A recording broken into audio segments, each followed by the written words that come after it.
வேதம் கேட்போம். நியாயாதிபதிகள் 9ஆம் அதிகாரம்.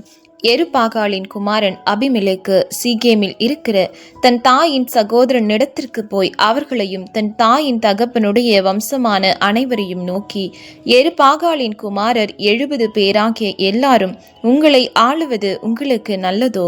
ஒருவன் மாத்திரம் உங்களை ஆளுவது உங்களுக்கு நல்லதோ என்று நீங்கள் சீகேமில் இருக்கிற சகல பெரிய மனுஷரின் காதுகளும் கேட்க பேசுங்கள். நான் உங்கள் எலும்பும் உங்கள் மாம்சமுமானவன் என்று நினைத்து கொள்ளுங்கள் என்றான். அப்படியே அவன் தாயின் சகோதரர் சீகேமில் இருக்கிற சகல பெரிய மனுஷரின் காதுகளும் கேட்க இந்த வார்த்தைகளை எல்லாம் அவனுக்காக பேசினார்கள். அப்பொழுது அவன் நம்முடைய சகோதரன் என்று அவர்கள் சொன்னதினால் அவர்கள் இருதயம் அபிமெலேக்கை பின்பற்ற சாய்ந்தது. அவர்கள் பாகால் பேரித்தின் கோவிலில் இருந்த 70 வெள்ளிக்காசை எடுத்து அவனுக்கு கொடுத்தார்கள். அவைகளால் அபிமெலேக்கு பீனரும் போக்கிரிகளுமான மனுஷரை சேவகத்தில் வைத்தான். அவர்கள் அவனை பின்பற்றினார்கள். அவன் ஒப்ராவில் இருக்கிற தன் தகப்பன் வீட்டிற்கு போய் எருபாகாலின் குமாரராகிய தன் சகோதரர் 70 பேரையும் ஒரே கல்லின் மேல் கொலை செய்தான். ஆனாலும் எருபாகாலின் இளைய குமாரனாகிய யோதாம் ஒளிந்திருந்த படியினால் அவன் தப்பினான். பின்பு சீகேமில் இருக்கிற சகல பெரிய மனுஷரும் மில்லோவின் குடும்பத்தார் அனைவரும் கூடிக்கொண்டு போய் சீகேமில் இருக்கிற உயர்ந்த கர்வாலி மரத்தண்டையிலே அபிமெலேக்கை ராஜாவாக்கினார்கள். இது யோதாமுக்கு அறிவிக்கப்பட்ட போது அவன் போய் கெரிசிம் மலையின் உச்சியில் ஏறி நின்று உரத்த சத்தமிட்டு கூப்பிட்டு அவர்களை நோக்கி, சீகேமின் பெரிய மனுஷரே, தேவன் உங்களுக்கு செவி கொடுக்கும்படி நீங்கள் எனக்கு செவி கொடுங்கள். விருட்சங்கள் தங்களுக்கு ஒரு ராஜாவை அபிஷேகம் பண்ணும்படி போய் ஒலிவ மரத்தை பார்த்து, நீங்கள் எங்களுக்கு ராஜாவா இரு என்றது. அதற்கு ஒலிவ மரம், தேவர்களும் மனுஷரும் புகழுகிற என்னிலுள்ள என் கொழுமையை நான் விட்டு மரங்களை அரசால போவேனோ என்றது. அப்பொழுது மரங்கள் அத்திமரத்தை பார்த்து, நீ வந்து எங்களுக்கு ராஜாவா இரு என்றது. அதற்கு அத்திமரம், நான் என் மதுரத்தையும் என் நற்கனியையும் விட்டு மரங்களை அரசால போவேனோ என்றது. அப்பொழுது மரங்கள் திராட்சை செடியை பார்த்து, நீ வந்து எங்களுக்கு ராஜாவா இரு என்றது.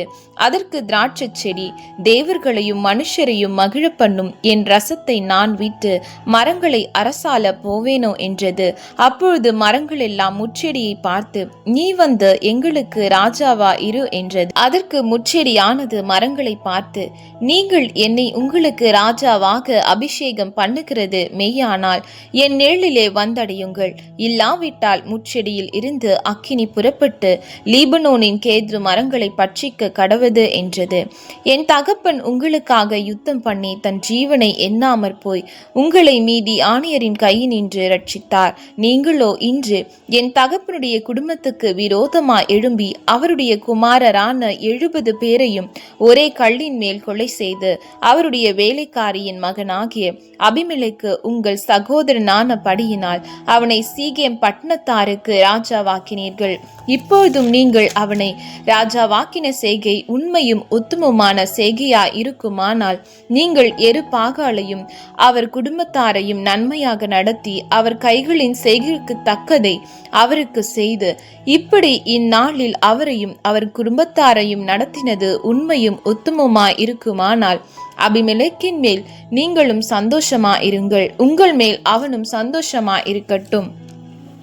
இல்லாவிட்டால் அபிமெலேக்கிலிருந்து அக்கினி புறப்பட்டு சீகேம் பட்டணத்தாரையும் மில்லோவின் குடும்பத்தாரையும் பட்சிக்கவும் சீகேம் பட்டணத்தாரில் மில்லோவின் குடும்பத்தாரிலும் இருந்து அக்கினி புறப்பட்டு அபிமெலேக்கை பட்சிக்கவும் கடவது என்று யோதாம் சொல்லி தன் சகோதரனாகிய அபிமெலேக்குக்கு பயந்து தப்பியோடி பேயேருக்கு போய் அங்கே குடியிருந்தான். அபிமெலேக்கு இஷ்டவேலை 3 வருஷம் அரசாண்ட பின்பு அபிமெலேக்குக்கு சீகேமின் பெரிய மனுஷருக்கும் நடுவே பொல்லாப்பு உண்டாகும் ஆவியை தேவன் வரப்பண்ணினார். எருபாகாலின் 70 குமாரருக்கு செய்யப்பட்ட கொடுமை வந்து பலித்தது. அவர்களுடைய இரத்தப்பழி அவர்களை கொன்று அவர்களுடைய சகோதரனாகிய அபிமெலேக்கின் மேலும் தன் சகோதரரை கொல்ல அவன் கைகளை திடப்படுத்தின சீகேம் மனுஷர் மேலும் சுமரும்படியாக சீகேமின் பெரிய மனுஷர் அபிமெலேக்குக்கு ரெண்டகம் பண்ணினார்கள். சீகேமின் மனுஷர் மலைகளின் உச்சியில் அவனுக்கு பதிவிருக்கிறவர்களை வைத்தார்கள். அவர்கள் தங்கள் அருகே வழிநடந்து போகிற யாவரையும் கொள்ளையிட்டார்கள். அது அபிமெலேக்குக்கும் அறிவிக்கப்பட்டது. ஏபேத்தின் குமாரனாகிய காக்காள் தன் சகோதரரோடே சீகேமுக்குள் போனான். சீகேமின் பெரிய மனுஷர் அவனை நம்பி வெளியே புறப்பட்டு தங்கள் திராட்சை தோட்டங்களின் பழங்களை அறுத்து ஆலையாட்டி ஆடி பாடி தங்கள் தேவனின் வீட்டிற்குள் போய் புசித்து குடித்து அபிமெலேக்கை சபித்தார்கள். அப்பொழுது ஏபேத்தின் குமாரனாகிய காக்காள் அபிமெலேக்கு யார், சீகேம் யார், நாம் அவனை சேவிக்க வேண்டியதென்ன? அவன் எருபாகாலின் மகன் அல்லவா? சேபுல் அவனுடைய காரியக்காரன் அல்லவா? சீகேமின் தகப்பனாகிய ஏமோரின் மனுஷரையே சேவியுங்கள், அவனை நாங்கள் சேவிப்பானேன். இந்த ஜனங்கள் மாத்திரம் என் கைக்குள் இருக்கட்டும், நான் அபிமெலேக்கை துரத்தி விடுவேன் என்றான். உன் சேனையை பெருக பண்ணி புறப்பட்டு வா என்று அவன் அபிமெலேக்குக்கும் சொல்லி அனுப்பினான். பட்டணத்தின் அதிகாரியாகிய சேபுல் ஏபேத்தின் குமாரனாகிய காக்காளின் வார்த்தைகளை கேட்டபோது கோபம் உண்டு இரகசியமாய் அபிமெலேக்கு இடத்துக்கு ஆட்களை அனுப்பி, இதோ ஏபேத்தின் குமாரனாகிய காக்காலும் அவனுடைய சகோதரரும் சீகேமுக்கு வந்திருக்கிறார்கள். பட்டணத்தை உமக்கு விரோதமாக எழுப்புகிறார்கள். ஆகையால் நீர் உம்மோடிருக்கும் ஜனங்களோடு கூட இரவில் எழுந்து வந்து வெளியிலே பதிவிருந்து காலமே சூரியன் உதிக்கையில் எழும்பி பட்டணத்தின் மேல் விழுந்து அவனும் அவனோடு இருக்கிற ஜனங்களும் உமக்கு எதிரே புறப்படும் போது உம்முடைய கைக்கு நேரிடுகிறபடி அவனுக்கு செய்யும் என்று சொல்லி அனுப்பினான். அப்படியே அபிமெலேக்கும் அவனோடிருந்த சகல ஜனங்களும் இரவில் எழுந்து போய் சீகேமுக்கு விரோதமாக 4 படையாக பதிவிருந்தார்கள். ஏபேத்தின் குமாரன் காகாள் புறப்பட்டு பட்டணத்தின் ஒளிமுக வாசலில் நின்றான். அப்பொழுது பதிவிருந்த அபிமெலேக்கு தன்னோடு இருக்கிற ஜனங்களோட கூட எழும்பி வந்தான். காகாள் அந்த ஜனங்களை கண்டு, இதோ மலைகளின் உச்சிகளில் இருந்து ஜனங்கள் இறங்கி வருகிறார்கள் என்று சேபுலோடே சொன்னான். அதற்கு சேபுல், நீ மலைகளின் எல்லை கண்டு மனுஷர் என்று நினைக்கிறாய் என்றான். காக்காலோ திரும்பவும், இதோ ஜனங்கள் தேசத்தின் மேற்றிலிருந்து இறங்கி வந்து ஒரு படை மெயோனெனிமின் கர்வாலி மரத்தின் வழியாய் வருகிறது என்றான். அதற்கு சேபுல், அபிமெலேக்கை நாம் சேவிக்கிறதற்கு அவன் யார் என்று நீ சொன்ன உன் வாய் இப்பொழுது எங்கே? நீ நிந்தித்த ஜனங்கள் அவர்கள் அல்லவா? இப்பொழுது நீ புறப்பட்டு அவர்களோட யுத்தம் பண்ணு என்றான். அப்பொழுது காக்காள் சீகேமின் மனுஷருக்கு முன்பாக புறப்பட்டு போய் அபிமெலேக்கோடே யுத்தம் பண்ணினான். அபிமெலேக்கு அவனை துரத்த அவன் அவனுக்கு முன்பாக ஓடினான். பட்டண வாசல் மட்டும் அநேகர் வெட்டுண்டு விழுந்தார்கள். அபிமெலேக்கு அருமாவில் இருந்து விட்டான். சேபுல் காக்காளையும் அவன் சகோதரரையும் சீகேமிலே குடியிராதபடிக்கு துரத்தி விட்டான். மறுநாளிலே ஜனங்கள் வெளியிலே வயலுக்கு போனார்கள். அது அபிமெலேக்குக்கு அறிவிக்கப்பட்ட போது அவன் ஜனங்களை கூட்டிக் கொண்டு அவர்களை 3 படையாக வகுத்து வெளியிலே பதிவிருந்து அந்த ஜனங்கள் பட்டணத்தில் இருந்து புறப்பட்டு வருகிறதை கண்டு அவர்கள் மேல் எழும்பி அவர்களை வெட்டினான். அபிமெலேக்கும் அவனோடு இருந்த படையும் பாய்ந்து வந்து பட்டணத்தின் ஒளிமுக வாசலில் நின்றார்கள். மற்ற 2 படைகளோ வெளியில் இருக்கிற யாவர் மேலும் விழுந்து அவர்களை வெட்டினார்கள். அபிமெலேக்கு அந்நாள் முழுதும் பட்டணத்தின் மேல் யுத்தம் பண்ணி பட்டணத்தை பிடித்து அதிலிருந்த ஜனங்களை கொன்று பட்டணத்தை இடித்துவிட்டு அதில் உப்பு விதைத்தான்.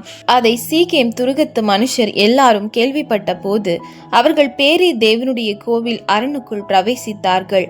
சீகேம் துருகத்து மனுஷர் எல்லாரும் அங்கே குடியிருக்கிறது அபிமெலேக்குக்கு அறிவிக்கப்பட்ட போது அபிமெலேக்கு தன்னோடு இருந்த எல்லா ஜனங்களோடும் கூட சல்மோன் மலையில் ஏறி தன் கையிலே கோடாரியை பிடித்து ஒரு மரத்தின் கொம்பை வெட்டி அதை எடுத்து தன் தோளின் மேல் போட்டுக்கொண்டு தன்னோடு இருந்த ஜனங்களை நோக்கி, நான் என்ன செய்கிறேன் என்று பார்க்கிறீர்களே, நீங்களும் தீவிரமாய் என்னை போல செய்யுங்கள் என்றான்.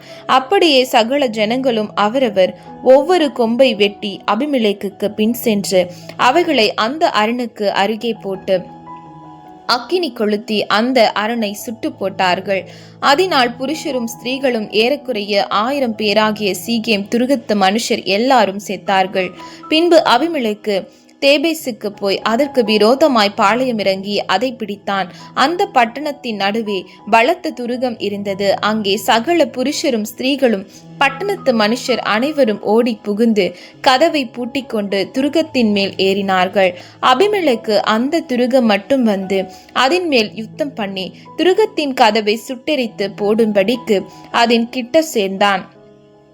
அப்பொழுது ஒரு ஸ்திரீ ஒரு ஏந்திர கல்லின் துண்டை அபிமெலேக்குடைய தலையின் மேல் போட்டாள். அது அவன் மண்டையை உடைத்தது. உடனே அவன் தன் ஆயுததாரி ஆகிய வேலைக்காரனை கூப்பிட்டு, ஒரு ஸ்திரீ என்னை கொன்றாள் என்று என்னை குறித்து சொல்லாதபடிக்கு நீ உன் பட்டயத்தை உருவி என்னை கொன்று போடு என்று அவனோடே சொன்னான். அப்படியே அவன் வேலைக்காரன் அவனை உருவ குத்தினான். அவன் செத்து போனான். அபிமெலேக்கு செத்து போனதை இஸ்ரவேல் மனுஷர் கண்டபோது அவர்கள் தங்கள் இடங்களுக்கு போய்விட்டார்கள். இப்படியே அபிமெலேக்கு தன்னுடைய 70 சகோதரரை கொலை செய்ததினால் தன் தகப்பனுக்கு செய்த பொல்லாப்பை தேவன் அவன் மேல் திரும்பும்படி செய்தார். சீகேம் மனுஷர் செய்த எல்லா பொல்லாப்பையும் தேவன் அவர்கள் தலையின் மேல் திரும்பும்படி செய்தார். எரு பாகாலின் குமாரர் யோதாமின் சாபம் அவர்களுக்கு பலித்தது.